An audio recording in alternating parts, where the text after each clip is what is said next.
what about China? Let's discuss that and much more with Republican Senator from Utah, Mike Lee. Senator, good to have you back with us. Thank you, Shannon. Okay, so it's fair to say in the beginning, there are a lot of things we didn't know, China didn't know, maybe some things once they learned, didn't share them with us. I mean, we're all learning a lot as we go along. But here's what China's foreign ministry spokesperson says. China always stands against disinformation campaign. We are victim rather than producer of disinformation. Peddling disinformation and recrimination are by no means prescription for international anti-pandemic cooperation and should be rejected by all. Where do we go now with China, Senator? Look, the first thing we have to remember with China is that this is a totalitarian state. This is a communist dictatorship. Consequently, I mean, sure, we can trade with them from time to time if we want to the extent we want to under our terms. But we can't lose sight, Shannon, of the fact that this is a communist regime and therefore one in which you can't really differentiate between a business enterprise and the Chinese government and the Chinese military. This is a three-headed monster. We've got to acknowledge it as such. All right, and yet so many American companies have very deep connections, operations there, supply lines. We know about our pharmaceutical supply lines. Is there any way that we really can, quote unquote, punish or hold China accountable, knowing how intertwined our two economies really are? Well, sure. And the fact that they're intertwined doesn't mean that they always have to be to that same extent. The fact that we're mad at them doesn't mean that we can't have any trade with them. But take the pharmaceutical industry as one example. We've got substantial manufacturing capacity in this country in places like Pennsylvania, New Jersey, Indiana, and Puerto Rico, where we could be manufacturing more of our pharmaceutical products than we have been. We should become less subject to the whims of this communist dictatorship, especially with things like pharmaceutical products. So let's adopt policies. Let's adopt changes in our tax code and our regulatory system if we have to, in order to bring more of that manufacturing capacity back to the United States.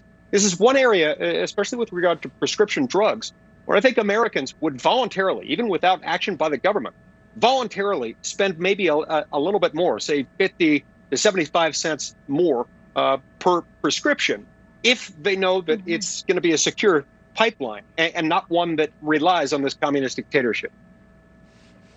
Okay, I want to try to jam in two more topics with you. First of all, this idea that you all will be back on the Hill, possibly trying to hammer out another deal. I know you've been very concerned about some of what's been passed already. But with respect to the crackdown saying we're not going to bail out blue states, the Republicans saying that, the Chicago Sun-Times editorial board says this: in the midst of a fiscal crisis that threatens to slide into a second Great Depression, his solution, meaning Senate Majority Leader Mitch McConnell, would be for states to stiff creditors, fire or reduce the pay of hundreds of thousands of workers, slash health care and retirement benefits, and cut back on services to the mentally ill, the disabled, and the elderly. They're calling him out on this idea of pushing back against states asking for financial help. What do you think? Look, I think I disagree with every single word uttered by the Chicago Sun-Times there.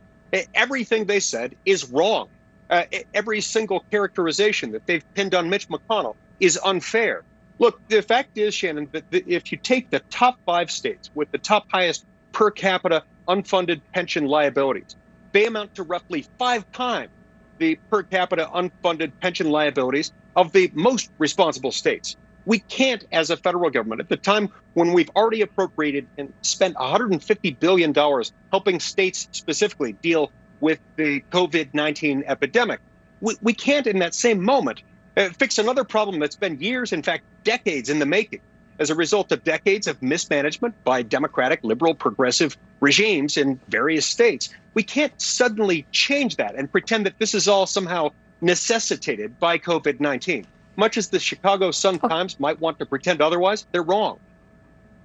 Okay, super quick. The speaker's idea that there possibly is a way for the federal government, or there should be, to guarantee a minimum income to some Americans. Does that go anywhere? Look, if we want to become a Western European style socialized democracy, then that is the approach we should take. And the fact is, Shannon, that hurts poor and middle class people. And the fact is that runs contrary to everything we believe about the limited role of government and about the ability that individual citizens need to have to achieve upward economic mobility. If you want a stagnant economy and one in which poor and middle class Americans are locked in place and have artificial barriers put in their way by government, then that's what you should do. Otherwise, we should stick to free markets. Nancy Pelosi knows better, and she ought to be ashamed of herself for suggesting otherwise. All right. Well, you all will be back here in a matter of days in D.C. We'll see you then, if not before. Senator Mike Lee, thank you. Thank you.